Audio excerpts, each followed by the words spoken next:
We have Powerade over here, so. Straight on.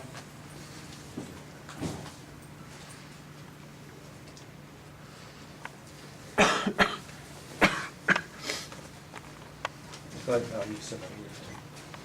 Sorry, and speak in the mic. All right. Go ahead, question the back, start off. Frank, obviously, you've been the favorite in a lot of your matches, and not all of them this year, but to go into the NCAA finals against a guy who you beat handily 3 times, I know you're not overconfident, but would you like a little bit, maybe a tougher opponent tomorrow? No, I mean, whoever it is, it doesn't matter. We prepare for anybody.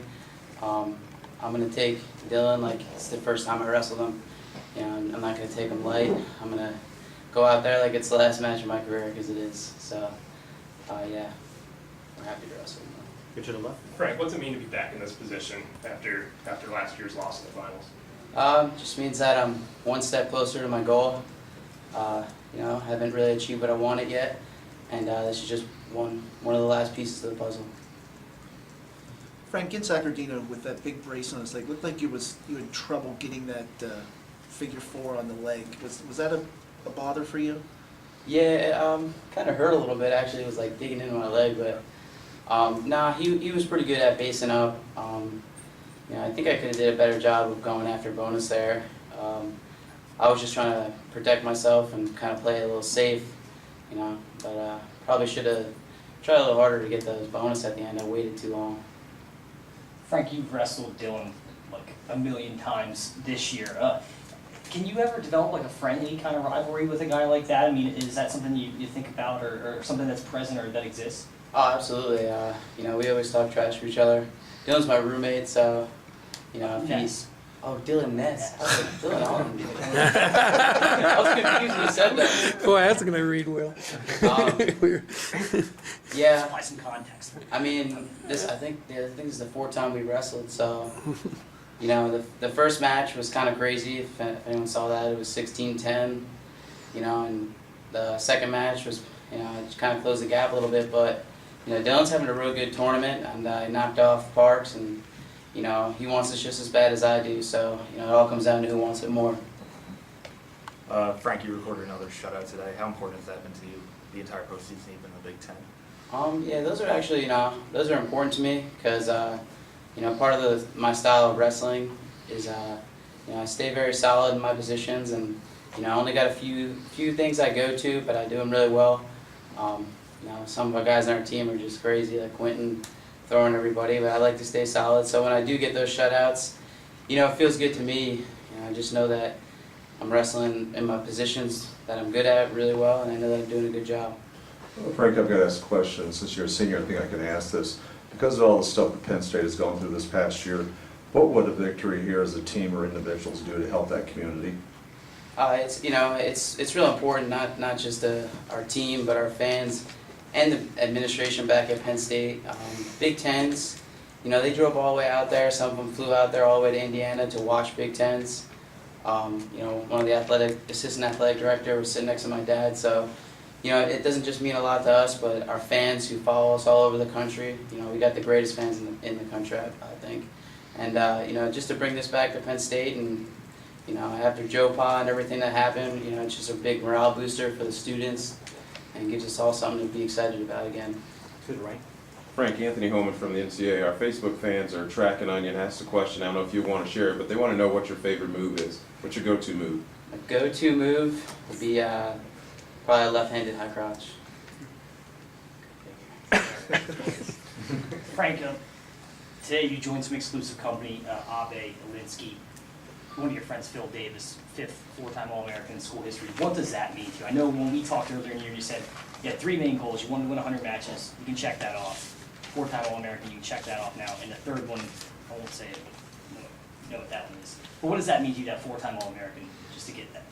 You know, I kind of remember when I remember all the way back when I was a freshman, and I walked down there, and after practice I'd always read all the guys on the wall, and I just remember, you know, we got all the All-Americans lined up across the whole entire wall, and I just remember, you know, I could like name them all just because they had 4, you know, they're all 4-time All-Americans, and in the back of my head, you know, everyone wants to be a 4-time All-American, national champ, But when you're a freshman, you know, you don't really know what you're capable of until you go out there that first year. And, you know, my first year was rough. I had 10 losses, and coming away with an All-American that year, that kind of just set my career off and motivated me to get 3 more. Nico's already starting that path, and he's already in the finals. What's it like to watch him have this success today? Because I know you guys kind of have the big brother, little brother type relationship. What's that like watching him today? I mean, it was unbelievable. I've never seen somebody with so much heart and determination. You know, he wrestled Sanders, who I think virtually everyone at this tournament probably would have picked Sanders over Nico. You know, and I knew how bad the kid wanted it, and I knew he was getting better, but I wasn't quite sure where he was at. And you know, for him to go out and every position he wrestled in, you know, he may not have been as strong, but you could just tell how bad he wanted it, and that's how he found a way to win. Pirelli, you know, he couldn't take him down, but Nico knew if he grinded him down for 20 minutes in a wrestling match that he would win, and that's what he had to do, and he did it.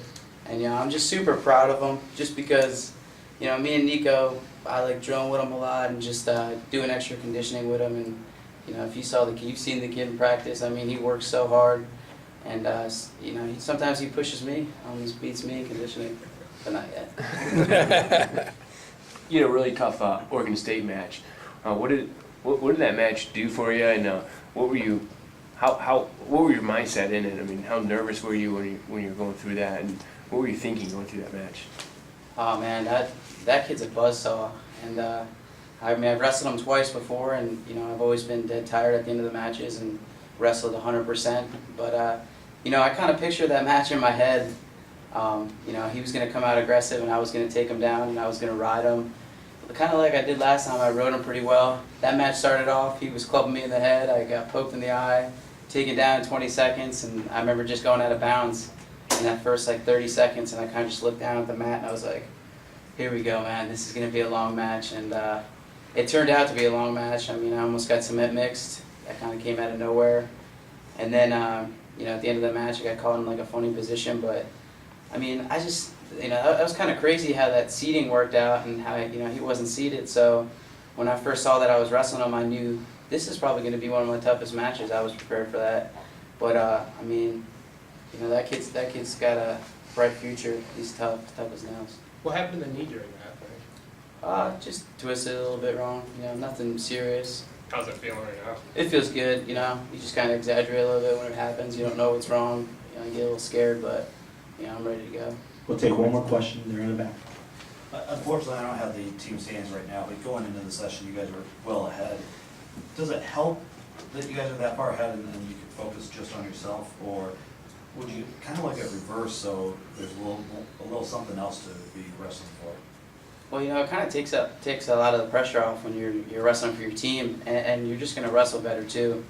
You know, kind of like when I'm out there, I'm just trying to always score points and always score bonus points. You know, last match I think I could have even scored bonus points, but you know, when you're wrestling with that mentality and you're wrestling, you know, to get more points for your team and to dominate, you're just going to wrestle better. You're not going to get tired, and the team race will take care of itself. But you know, we don't really get hung up on the team race. We just try to relax, you know, laughing, smiling, joking around the whole tournament. You know, it probably looks like we're crazy or something, but you know, we're just having fun. Everyone on our team's having fun. Thanks a lot, Frank. Good luck tomorrow. Thanks.